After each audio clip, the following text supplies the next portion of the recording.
What's up, everyone? Welcome back to another episode of Talking Dreams. I'm your host, Alex, joined by my lovely co-host, Amaya, and our special guest today, my boy, Lil G5ive. What's good, my guy? How you doing? I'm good, man. Yes, sir. Thank you. For sure. So, for those who don't know, my boy G5 has been working hard this year. We have had several drops. We had a deluxe tier EP. Yeah. We got 2 new drops this last month in November. You want to talk about those last 2 drops? Yeah, we could talk about that.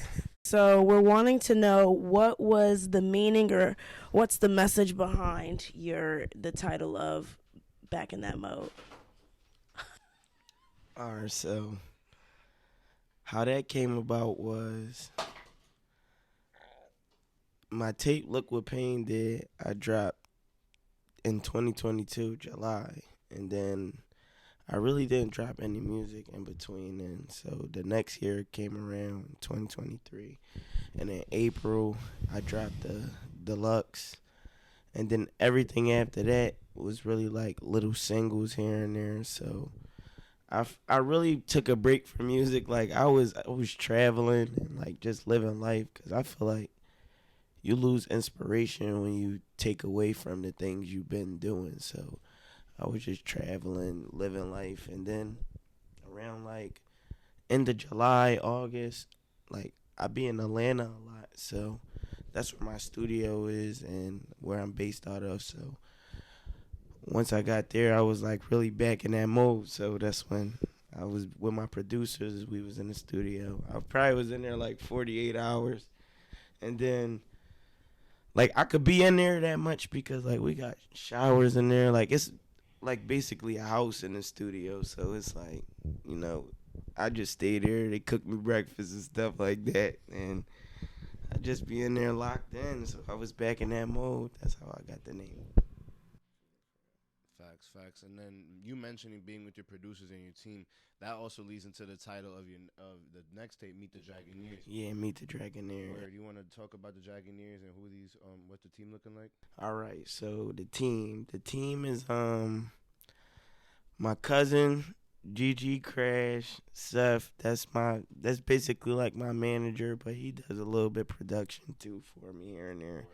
And then Baby Hip, he managing me too. He from Baltimore, but that's my dog. That's family. And then I got my producers, NH and Black.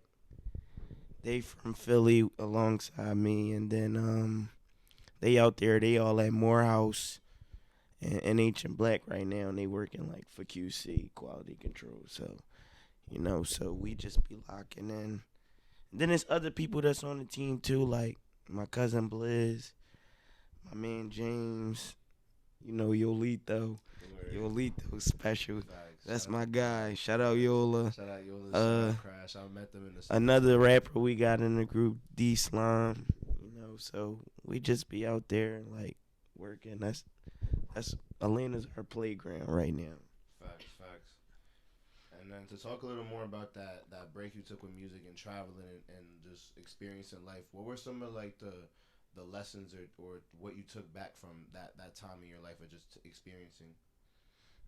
So what I got from it, if that's what you asking, like I just was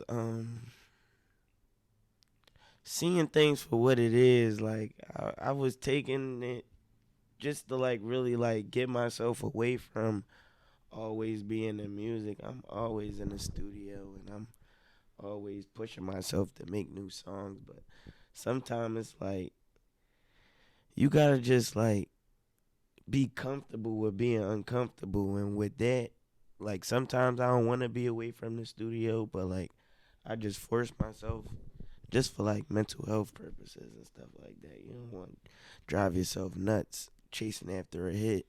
And I don't really chase after hits. I really just make the music based off what I'm feeling, and I just go from there. And I don't think I answered your last question either. You asked me how I named the tape, and I didn't say nothing about the tape. Where you go ahead now though. All right, so Meet the Dragoneers. It's funny how this story started off because I was in the car with my man Seam. We was in Atlanta, and we driving this truck, right? And the truck got like 9 seats. Like you can fit like 9 people in there. And the truck is called like a Jeep Grand Wagoneer. So the Wagoneer is what we driving in. Like this truck is like decent. Like where the driver drive, it's like a digital screen. Like you could touch screen, you could touch. Then it's a screen in the middle, like the Tesla. Then like the passenger seat got a screen too, like on your dashboard. Like you got your own screen. That's so I'm fire. like, oh, like. Wait, you could bring the game in there. Listen, this John thorough. I'm telling you. I'm like, listen. I'm looking at it. I'm like, yo, like we in the Wagoneer, like. Yeah. And then that's when, bro, he like, yeah, the Wagoneer, and I'm like, the dragoneers, cause we was dragging, like, and basically what dragging mean, like, it's like, I don't know, I guess you could say it's like when you at your ultimate best, like, you feel me, you putting it on, you confident, you just feeling your best, like, and then like it's really to a certain standard of like what you doing, like as long as you feel like you like basically how I don't know how to put it, but as long as you feel like you that guy or you that girl, you dragging. You get what I'm saying? That's where we got Meet the Dragoneers from, cause that's what we do, I guess. Like we just feel like we them, whether people like it or not. We not really like cocky. It's just like an inner circle thing. Like, feel me, patting each other on the back. For sure. Yeah, that's it. Facts. The self-confidence and like y'all embracing who y'all are. Y'all proud to be who y'all are. The creative energy y'all. But dragging the word we be using in Philly a lot. Like, I guess dragging mean like. Philly, we would say you carrying it, but I don't think y'all understand what you carrying it mean. Nah. So it's kind of like you think you could be able to explain it right now? Yeah, like it's basically like you carrying it. Basically, like you feel me? Like you doing what you gotta do. Like you at your best. Like you ain't just doing it. You doing it at a ultimate point. Like yeah.